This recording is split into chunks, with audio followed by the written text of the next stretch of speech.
Well, thank you.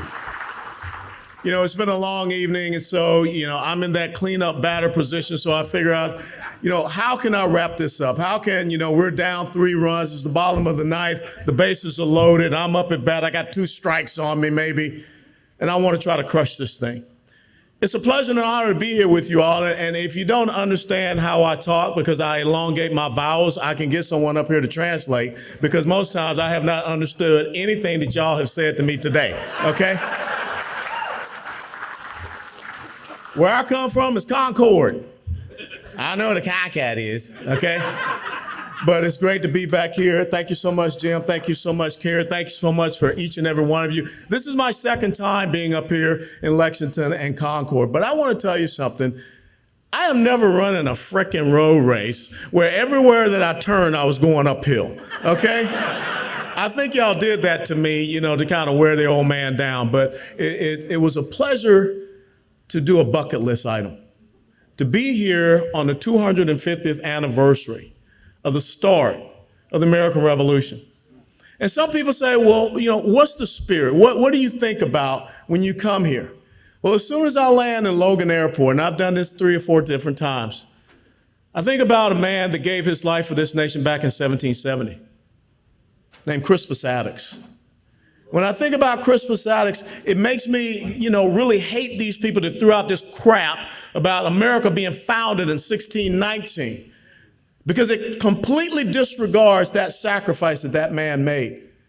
And so if I can share some things with you through the vision, through the eyes of Crispus Attucks, and what will he say to you today, understanding the experiences that I've had, I will tell you that the greatness of America, and I have this as you walk into my home, we are not descendants of fearful men and women. That's the first thing to understand. And those who love freedom, those who love liberty, have always stood in the gap when they were told to lay down their arms. Maybe some of you all know about 490 BC at a very narrow defile at a place called Thermopylae, when Xerxes and the invading Persians told Leonidas and the Spartans to lay down your weapons. Right here, molon lave, which means come, take. Maybe some of y'all remember about what happened here in the script that was read today, when the British told Captain Parker to lay down his arms. He said, I will not surrender my common. I live in Texas, and maybe y'all have heard about a place called Gonzales, where the Mexican cavalry showed up on October the 2nd of 1835, and they wanted a cannon back. And it's a little teeny tiny little thing. It's a little bit, you should go down to Gonzales and see this thing. But those men stood on that field and said, come and take it. Or maybe you remember, Dick, your old unit, the 101st Airborne Division, in December 1944, when surrounded by the Germans. The Germans sent a note to Brigadier General McAuliffe, the commander of the 101st Airborne Division, and said, surrender. General McAuliffe replied, nuts. That's who we are as Americans. And that's why it is so important for you all to understand your place, your position in the history of this great nation. If you do not stand in the gap right now, here, in this moment, in this time, from 250 years going forward, what will our children and grandchildren say? Will there even be a reenactment of Lexington and Concord? Because right now, some of the people have already talked about it. This governor that you have up here, y'all might as well call her Governor Gage, because she is carrying out exactly what that British general intended. When you look at the people that were up there today with these fancy little placards talking about tyranny and talking about, some idiot was walking around, no tax cuts without representation. How can people be so stupid that they will be against someone putting money back into their pockets? And these people walk in and amongst you. Y'all remember what drill sergeants used to say? Some folks just stuck on stupid, and you can't fix stupid, okay? But what you can do is you can stand up for what is right.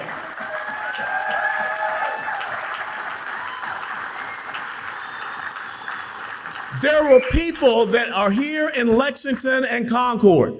There were people that were there today that have no understanding as to why the events 250 years ago happened.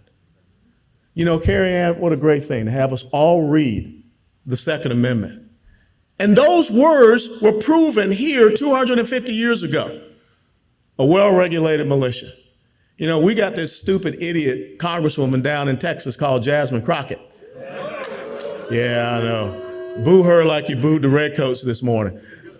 But Jasmine Crockett came out and she said, maybe people don't understand. Well-regulated means that the government has to regulate, you know, ATF. No, the founding fathers, well-regulated meant well-trained.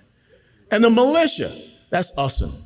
Maybe y'all don't say that up here in Massachusetts, but down in Georgia and Tennessee, we say ussin'. That's all y'all. That's plural, okay? Because on that day, I want you to think about it, 250 years ago today, there was not a United States of America. 250 years ago today, there was not an army. There was not a Navy. There was not a Marine Corps. There were no Zoomies. The Army let them go off and do their own thing back in, 1948. But understand that it was a spirit. It was a desire for liberty and for freedom. And every single person understood why they needed to come out of their homes, come out of their taverns, and make that stand. You know, Mark Twain once said that there are two most important days in your life: the day that you're born and the day you find out why. And you need to ask yourselves right now, I know the first date, but what's my second date? I can tell you, as a young officer in the United States Army, I was a paratrooper. My second date came in January of 1985. We had been training up in Berlin in the Combat in the Cities complex. And you got one day to put on your dress uniform, your spit shine jump boots, your maroon beret, because you got on a bus and you went through a narrow defile called Checkpoint Charlie. And on the other side, you came out in East Berlin. And what I saw there, I knew I never wanted to see happen in my country. That I never wanted to see this centralized control. I never wanted to see the despondency and despair on the faces of the people that I saw. I never wanted to see a secret police that was following us around, making sure that people didn't talk to us and make any contact with us. I never wanted to see the empty shells that I saw. I never wanted to see ugly vehicles like what I saw over there. Either a 2-door or 4-door, all of them ugly, 3 colors, that's it. I like having choices. But somehow, slowly but surely, that has crept into the United States of America. That mentality. The mentality of useful idiots, as Vladimir Lenin would call them, that would stand up there on that hallowed ground of Lexington Green today and hold up placards talking about tyranny. Last time I checked, anyone that's telling me how much toilet water I can flush, that's tyrannical. Anyone that's telling me what type of shower head I can have is tyrannical. Anyone that's telling me what type of stove, oven, dishwasher, that's tyranny. What kind of car you can drive, what kind of house you can build, what kind of anything. But yet somehow they fail to understand what happened 250 years ago. So this is your challenge. Thomas Paine once said, the duty of a true patriot is to protect his country from its government. Somehow they did not get that message. Somehow they cherry-picked the quote from Thomas Paine today talking about the law, but I don't recall any of them saying anything with all the unconstitutional actions, Doug, of a previous administration that let tens of millions of people into this country illegally. And how did we get a Supreme Court that all of a sudden believes that someone that commits a crime, because it is a crime to come into this country illegally, you've already broken the law, that they are entitled to our rights, our freedoms, our due process? That is not the case. How many people would have ever thought that we would turn on the news one day and see criminal illegal immigrants, single military-age males, walking through apartment buildings in the United States of America carrying weapons? And then hear a news person by the name of Martha Raddatz say, what are you so upset about? It's just 1 or 2 apartment buildings. J.D. Vance gave her the ultimate smackdown on that one. But yet those same people, like Senator Chris Van Hollen of Maryland, who thinks it's more important to go down and advocate for someone that is an El Salvadoran citizen that's part of a criminal, illegal immigrant gang, that's more important than the mother, Rachel Moran, who was killed brutally, mother of 5, by a criminal illegal immigrant. See, this is why you're needed, because we have got to get the right balance back. We have got to be that voice. We have got to stand in the gap of liberty and freedom, which is the defining moment. See, I want you to realize the story of America is not about extraordinary people. Those men, those 77 that we saw reenacted today, they were ordinary men. The women, ordinary women. But they did extraordinary things. Just the same as the hero of mine in military history, Joshua Lawrence Chamberlain, a professor of rhetoric from Bowdoin College, Maine, who, when he was faced with a terrible situation at Little Round Top on the second day of Gettysburg, out of ammunition, casualties rising, he didn't quit. He didn't surrender. He said the one word that had never been said in the Union Army up to that point in 1863 in the Civil War. He said bayonets. See, there's a reason why I wear my paratrooper wings. And I'm so stupid that I still jump out of airplanes. And I'll be heading back over to Normandy this June to jump out for D-Day again.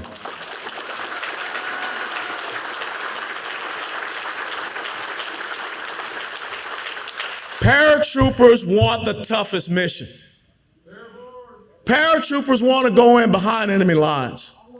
They want to cause disruption. They want to cause confusion. They want to take the fight to the enemy wherever their feet hit the ground. That's your challenge here in Massachusetts, to be like the American paratroopers. You may be behind enemy lines, but you have everything that is right. You have the right task. You have the right purpose. You have the right history behind you, and you have the right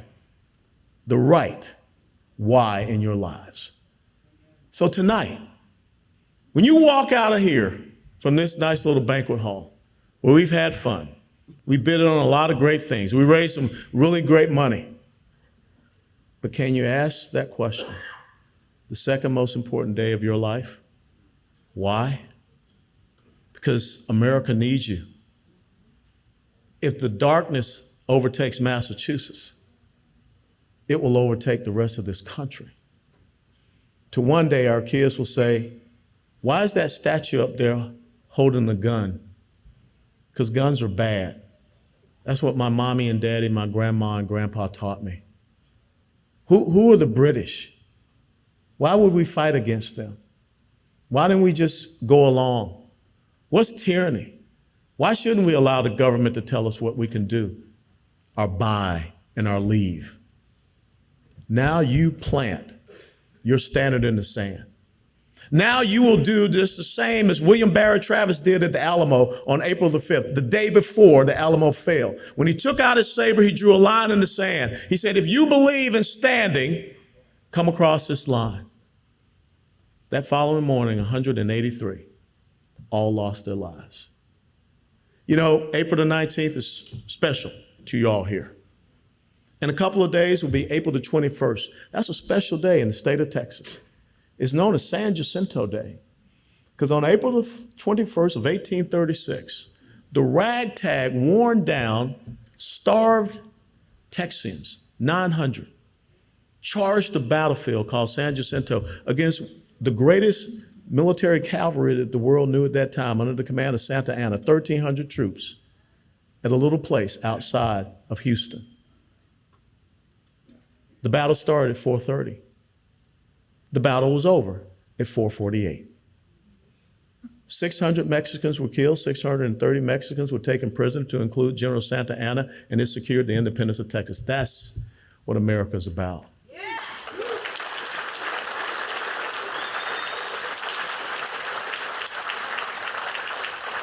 Let me close by saying this. 77 took the field 250 years ago today. We got more than 77 right here. We got enough to start a fight, to kick some ass, to take some names and spell them wrong. God bless you all and thank you.